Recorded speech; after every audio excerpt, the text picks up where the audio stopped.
All right, people, welcome back to Freedom Papers. This is Morgan Zegers, and it is just me, people. We are Han Soloing it today. You get it?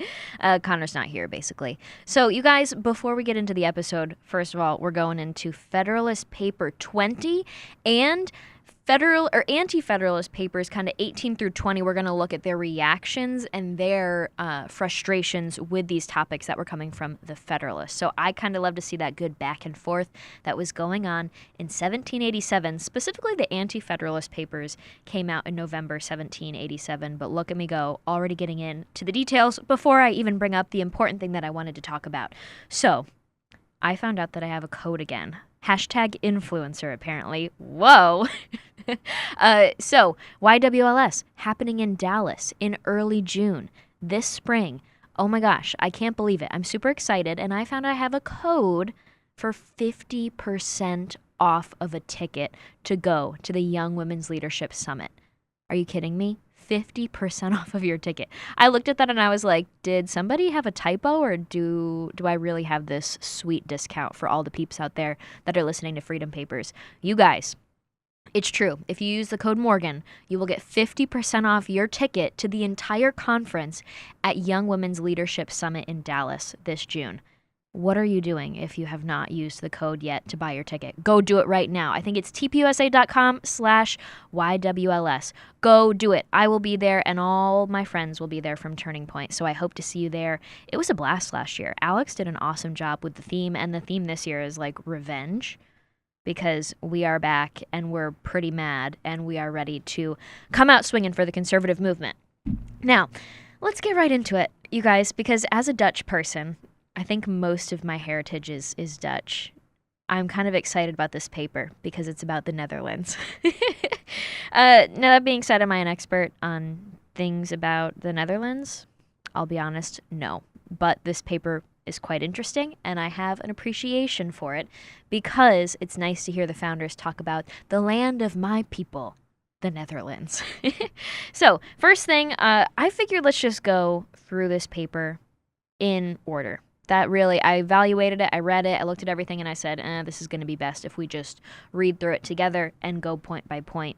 This one was written, once again, like the last few papers, by Madison and Hamilton together. Ooh, that's a special thing. That doesn't happen much. But it's called The Same Subject Continued because it is once again another paper in the small series that we're talking about the inefficiencies and the inadequacies of the Articles of Confederation, which was the current form of government that we had in America.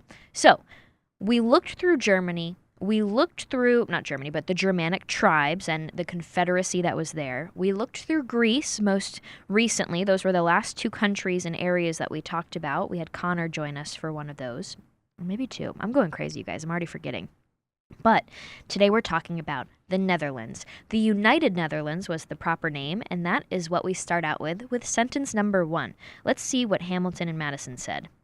The United Netherlands are a confederacy of republics, or rather of aristocracies of a remarkable texture, yet confirming all the lessons derived from those which we have already reviewed. And so, pretty basic to start out with, you guys. We are once again looking to another country, whether it's in the past or the present in terms of 1700s, where our founders were, and we are evaluating why their form of government, specifically why their confederacy didn't work, and why it's related to why our confederacy is not working either. The lessons that we can learn. So, he continues. The Union is composed of 7 co-equal and sovereign states, and each state or province is a composition of equal and independent cities. In all important cases, not only the provinces, but the cities must be unanimous, which is interesting. So he's saying there, first of all, once again, we have a situation of this country, not necessarily being a country, but it's more of a league of smaller sovereign states. And in this case, the sovereign states within the Confederacy's league that they have created, they're republics, and they have their own cities within those provinces and states that are also a part of the decision-making. Now, what Hamilton and Madison as Publius, are saying here also, is that this is a unique situation where these sovereign states are more so aristocracies. And I want to remind you guys of what an aristocracy is. It's basically the elites kind of running things. All right? So it's a form of government in which the power is held by the nobility, basically the elites. And if you think about it, the elites are like Nancy Pelosi, Chuck Schumer, all those rich people that are up at the top making millions of dollars as politicians now in America. But back then it was a little bit different. So we have our own modern day version of elites, don't we? And they have, people have said, like, this is similar to an aristocracy in America these days because, yeah, we vote them in, but can they even leave office? Is it even possible to get them out anymore? They have so much power, it's almost impossible to have them fail, which is disappointing for sure. I wish we were able to get back to our roots. But the first thing that he wants us to understand is that this is a confederacy, that these sovereign states, specifically in the land of the Netherlands, they are little tiny aristocracies that have formed together as sovereign states under the name of a confederacy. So once again, they are a league of individual sovereign states formed together, and they're going to try and make things work and work as a team. Does it work? Spoiler alert. No, it does not. The other really important thing that we should address here is the fact that everything pretty much decided in this confederacy had to be unanimous. So every state, and he even says within the states, every city within those states had to agree unanimously to move forward with a piece of action if they were going to take a new step as a whole. And that, you guys, that means it is a slow-moving government. That means things are going to be put at a standstill very easily, or it means that people are going to break the rules. And that is kind of the key lesson here that we'll get to by the end of the paper. So keep an eye out for that lesson. Publius goes on and he says, the sovereignty of the Union is represented by the States General, consisting usually of about 50 deputies appointed by the provinces. They hold their seats, some for life, some for 6, 3, and 1 years. From 2 provinces, they continue an appointment during pleasure.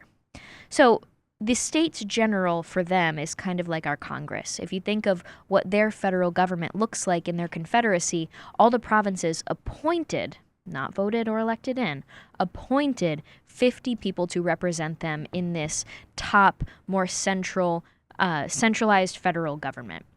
To us, that's kind of like a Congress, but we elected our congressional representatives, and that's a big difference. He then says, the States General have authority to enter into treaties and alliances, to make war and peace, to raise armies and equip fleets, to ascertain quotas and demand contributions. That's a big one. In all these cases, however, unanimity and the sanction of their constituents are requisite.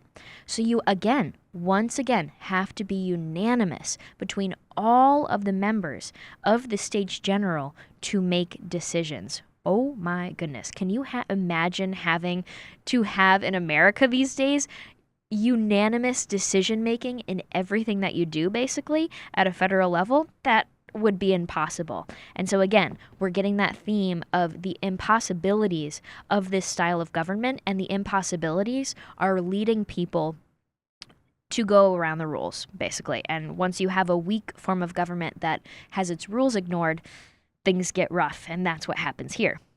He goes on to say, they have the authority to appoint and receive ambassadors, to execute treaties and alliances already formed, so kind of representing the Confederacy as a whole on the world stage, to provide for the collection of duties on imports and exports. That's a big one. So they have the power to collect taxes on imports and exports, to regulate the mint with a saving to the provincial rights, to govern as sovereigns the dependent territories. So this form of government has quite a lot of strength compared to some of the previous ones that we've talked about.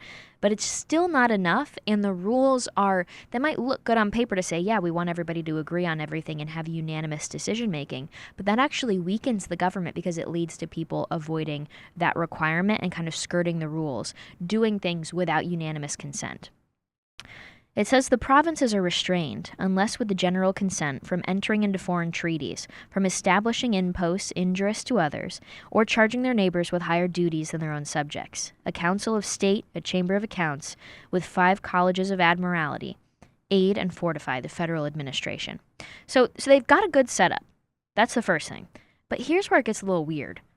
He goes on to talk about what the executive branch looks like. And it's not exactly an executive branch, but if you think of it compared to what we have in America today, the States General was kind of Congress, the legislative branch. And then their executive branch, if we want to call it that, is the executive magistrate, basically a hereditary prince. And so let's see what Publius says.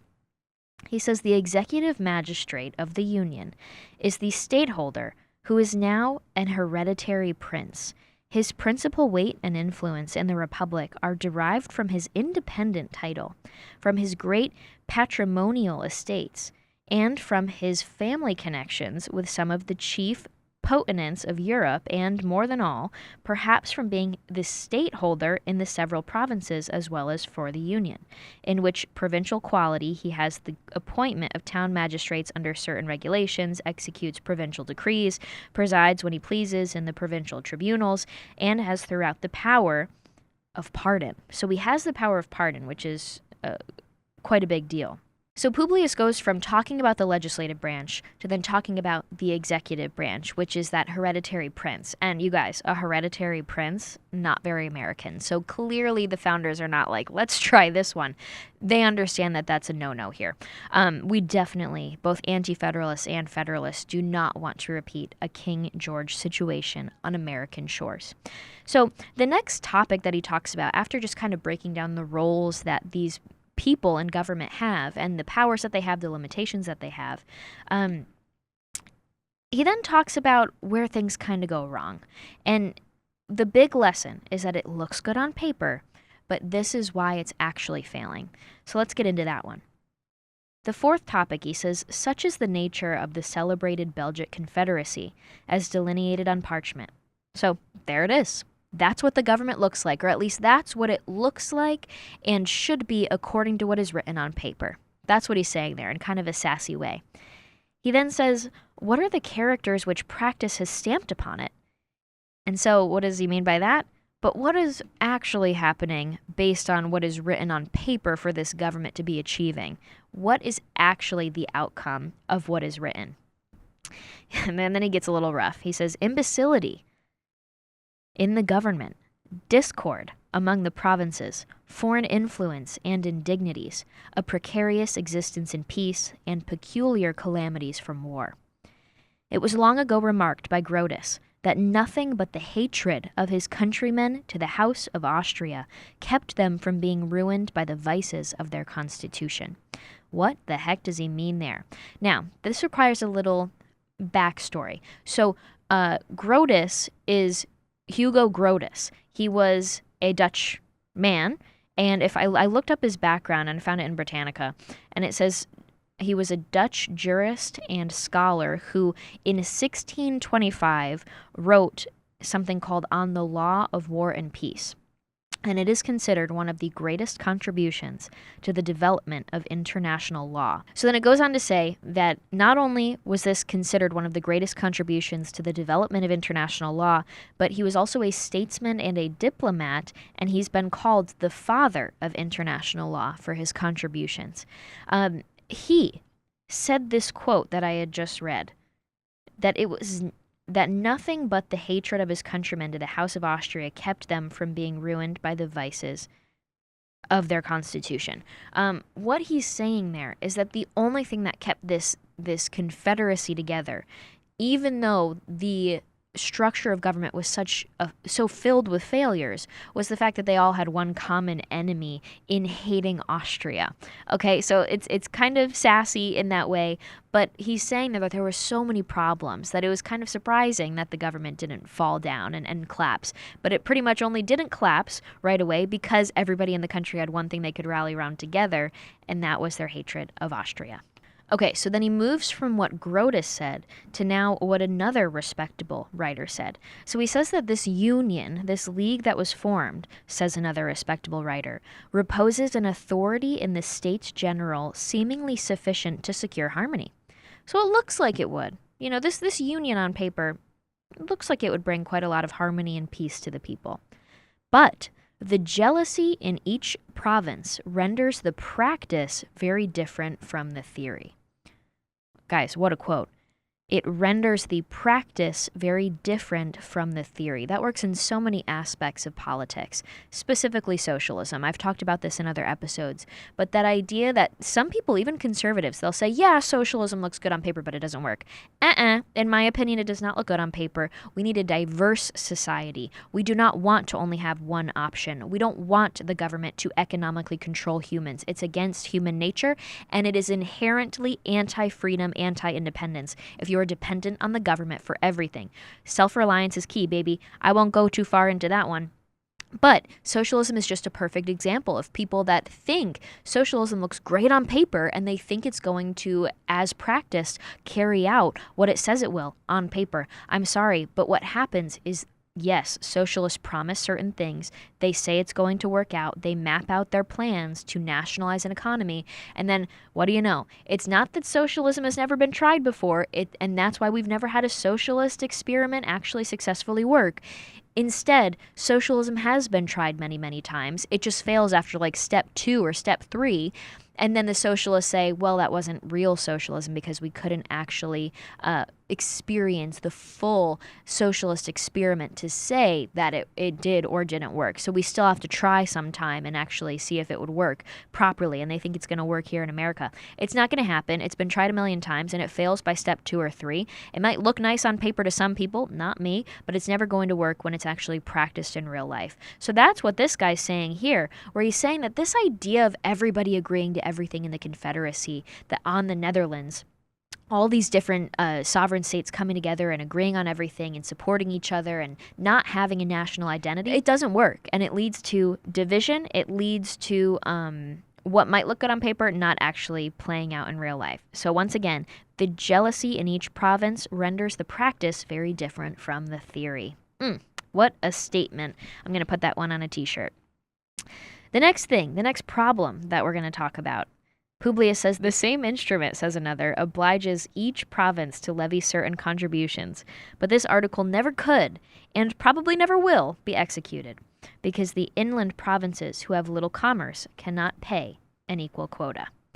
And then this is where things get bad. So basically what he's saying is kind of like what we've talked about with the prevention of domestic quarrels. Remember in the earlier papers where we were talking about how, stronger states are going to bully smaller states, and stronger states are going to get frustrated when the weaker states can't pay their taxes, or the weaker states don't pay their fair share into the military. All of these things where there's growing tension between states and then they start to invade each other and have civil wars.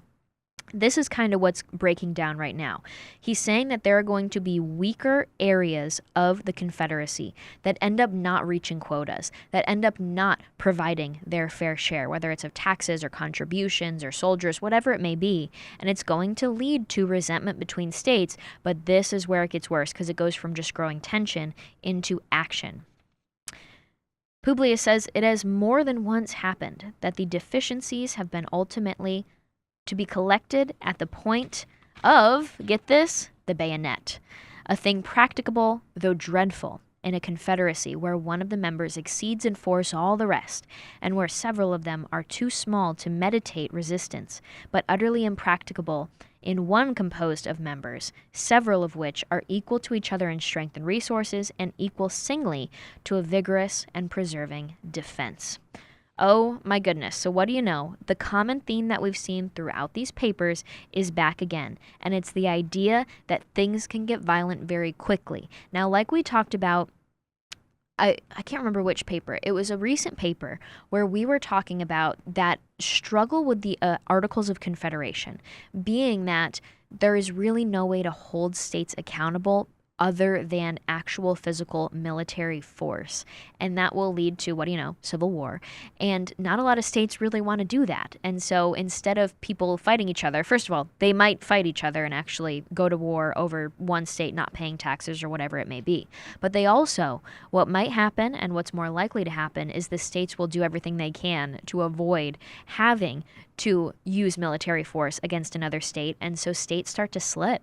People start not reaching expectations. People start to lower their bar, and they start to slowly experience the decay of the Articles of the Confederacy because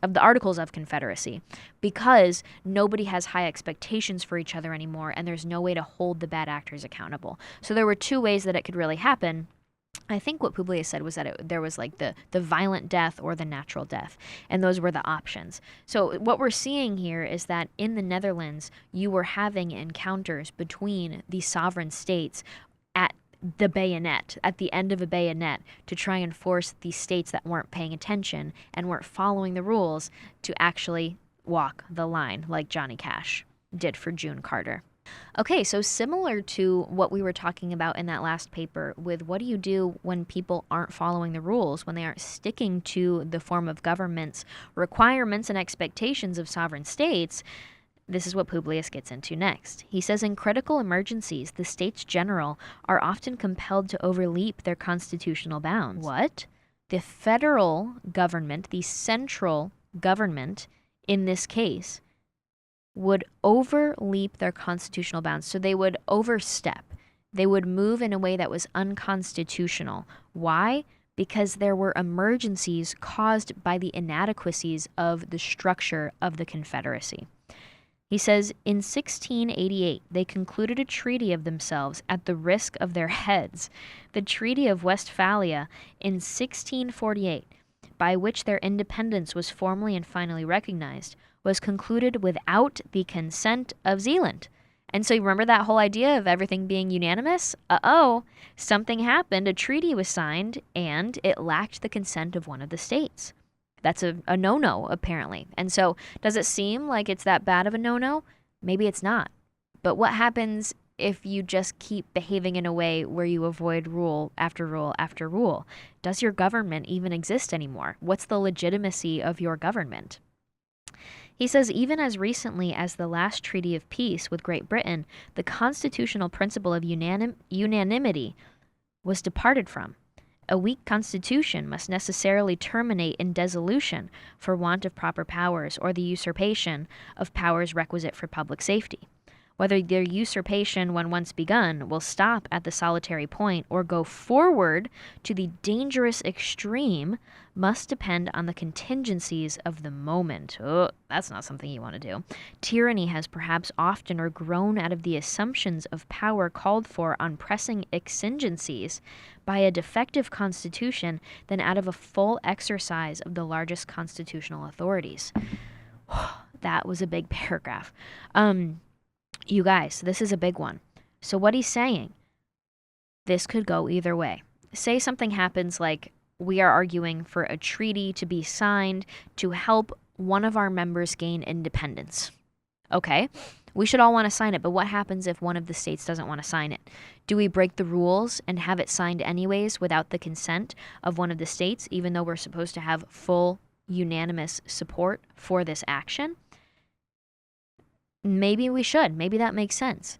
But then what he's saying here is, so that means our Constitution is weak. If we're just going to judge based on the situation of how extreme is this emergency, do we actually need to push forward in an unconstitutional way? How strong is your government? How weak is your government if you're able to make a simple decision like that of like, should we follow the rules this time or not? That's not exactly a good place you want to be in. And so what he says there is, it could fix problems. Maybe you do need to be unconstitutional sometimes. But it's a lot more likely that in these cases of claimed emergencies, something bad is going to happen. And guess what? It's going to lead to tyranny a lot more so than it would if the federal government that you've created just acts out in its greatest possible way. Very interesting take. Because what we've learned, especially over the last 200 years, thanks to communism especially, is that in times of emergency, leaders will tell us that they need more power, or leaders will tell us that we must behave in this unprecedented style, or approve this unprecedented style of government that might infringe on our rights, all in the name of something like maybe public safety. I don't know. Sad to think about. But just look at this. We're 2 years into it, and we still have to deal with the emergency powers granted to American politicians, not leaders, because of claimed emergencies from the COVID-19 pandemic. 2 years into it, they are still operating with emergency powers in many areas across the country. And that is just one example. Another example that you see this normalization of tyrannical power in the name of solving a crisis, climate change. I used to give a lot of speeches before COVID. I don't really like to travel very much anymore in the COVID era, but before COVID I would go to a lot of campus speeches, and I would talk about the groups of the left, the tactics of the left, and kind of understanding like socialism versus communism versus totalitarianism versus authoritarianism. So really understanding what we're up against instead of looking at like an increase in taxes and saying socialism sucks, because it's just so much more convoluted than that, and we don't sound very good when we don't know what we're talking about, and we are up against something so serious. It's important for us to understand what's actually happening. That means the definitions, the groups, and the tactics. So one of the tactics I would talk about is the rise of the radical left. Something that they've often done throughout history in countries where they've taken over is claim an emergency, and then they use that situation where everybody's scared and nobody knows what's happening and everybody just wants to feel safe and secure again. They use that opportunity to normalize their radical ideas and to seize power that you're never going to be able to take back from them. So when they get more power, the people lose power. That's what happens with the relationship between government and the people. And it's really unfortunate that this happened. But a really great example that I like to talk about is Vladimir Lenin, especially with everything going on in Russia these days. Vladimir Lenin, when he was a younger man, famine hit Russia in like 1891. And it's said that millions of people probably died. It's hard to get the numbers on this one. But it's fair to say a lot of people died in this famine. And so Lenin at the time was in a pretty well-to-do family, and he saw the people struggling in his community, and he's literally quoted, you can look this up, he's documented talking about how he knew he could have helped people that were starving to death, but he decided not to. He specifically decided not to. And he did it on purpose because he knew that in order for his radical ideas, his radical vision that would be originally scary to a lot of the people in the country when they first heard it, in order to get them in a place where their mind would shift enough to be willing to embrace such radical ideas, to have them normalized in their heads, they'd have to be really, really downtrodden. They'd have to be very scared. They'd have to be very desirous of positive change, no matter what risk that would mean. And in that case, he figured it would be something that they'd be willing to try if they were so full of struggle in their life and they just wanted some sense of safety and security. So he used that crisis to promote and normalize his crazy ideas. Now, this can happen whether you're trying to normalize crazy ideas or if you're actually trying to seize power as a government person or if you're in like an uprising. And what we saw in this situation where Madison and Hamilton are talking about this, he was saying, depending on the kind of emergency and the style of emergency, yeah, you could probably fix a problem quite easily by just saying, hey, we're not going to follow the rules this time. We're not going to get unanimous consent. But what happens when something really serious happens? And now you have an entire body of, maybe it's the States General or maybe it's some other state that maybe wants to go AWOL. And they say, well, we've never followed the rules before. Why should we do it now? We're going to do it in a very dangerous way. And next thing you know, the entire Confederacy is now at risk.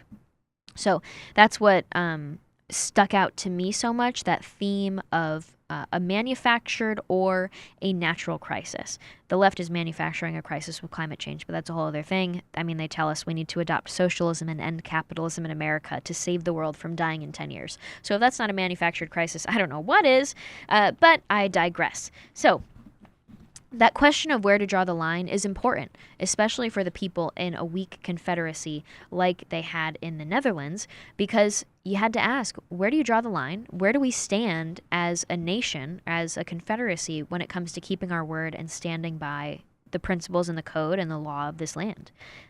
Unfortunately, they didn't really make their decisions quite well. All right, so you guys, to wrap up this paper, this was kind of more of like a history lesson.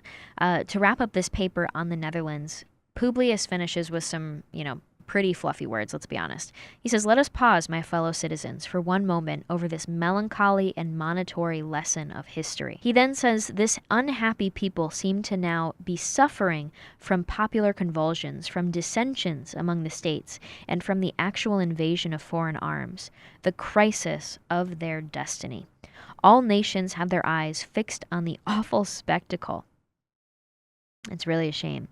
And then he says, "I make no apology for having dwelt so long on the contemplation of these federal precedents. Experience is the oracle of truth. And where its responses are unequivocal, they ought to be conclusive and sacred. The important truth, which it unequivocally pronounces in the present case, is that a sovereignty over sovereigns, a government over governments, a legislation for communities, as contradistinguished from individuals, as it is a solecism in theory, so in practice it is subversive of the order and ends of civil polity." Signed off by Publius. So you guys, what really stuck out to me there? Wow, the crisis of their destiny. That's really the big lesson there. The idea that because of the structure of government, you might be able to stick it out a little bit, but at the end of the day, the original structure of your government is so weak that it's destined to fail. And now you and your people are suffering through the crisis of your destiny. Really, really special sentence right there. The last thing, a big lesson that you can take out of this is the idea that the founders wanted to connect America's federal government to the people and not just the states. That's something that kind of gets forgotten in all of this. But remember when I read the preamble to the Articles of Confederation versus the preamble to the U.S. Constitution? The Articles of Confederation, it was very simple. It was just bringing states, sovereign states together in a form of government, a league. But the U.S. Constitution connected the government to the people in a way that would bring strength and accountability on all sides. And that's very, very special. It's something that was lacking that we talked about in this paper with the situation going on in the Netherlands. So once again, our founders, and what I like about this too, he's like, I make no apology for having gone through all these examples, through Germany and through Greece and now through the Netherlands. He makes no apology for it because he understands how important it is to learn from history. Very, very special. Now, you guys, I want to close on this. I found a great comeback from the Anti-Federalists. For those of you who maybe have just popped in and are aware of the history of all of this, the Anti-Federalists and Federalists were releasing essays and basically like op-eds into the local newspapers across the country where they were trying to impact people's decision-making on should we ratify or not ratify the Constitution. And things got funny sometimes, things got witty, things got sassy, things got, a little aggressive in many of these papers. But with this one, with the breaking down of the weakness of the Articles of Confederation, I found a really great comeback that was released in the Newport Mercury on March 17th, 1788. And I think in the beginning of this podcast, I might have said 1787 November. Dom, can you please remove that? I'm going crazy. So I figured we could close off on this to see what the Anti-Federalists' reaction was and what their thoughts were on the idea of a too powerful central government. He said, let anyone look into the history of those times and see with what boldness men can change sides and deserted the people in pursuit of profit and power. If to take up the cross and renounce the pomps and vanities of this sinful world is a hard lesson for divines, 'tis much harder for politicians. A Cincinnatus, a Cato, a Fabricius, and a Washington are rarely to be found. We are told that the trustees of our powers and freedom, being mostly married men, and all of them inhabitants and proprietors of the country, is an ample security against an abuse of power.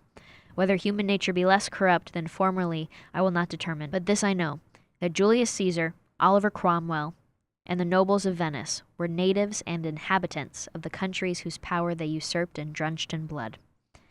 In treating this subject, I have not presumed to advise and have intruded but few comments. So I just want to cut in there. What he was saying there when he was referencing Caesar and Cromwell and the nobles of Venice, he was saying that these men who ended up becoming quite tyrannical and oppressing others with the power that they grabbed in their own countries. They were natives. They were not outside forces. They were people within the government that got too much power and centralized that power and then took advantage of other people.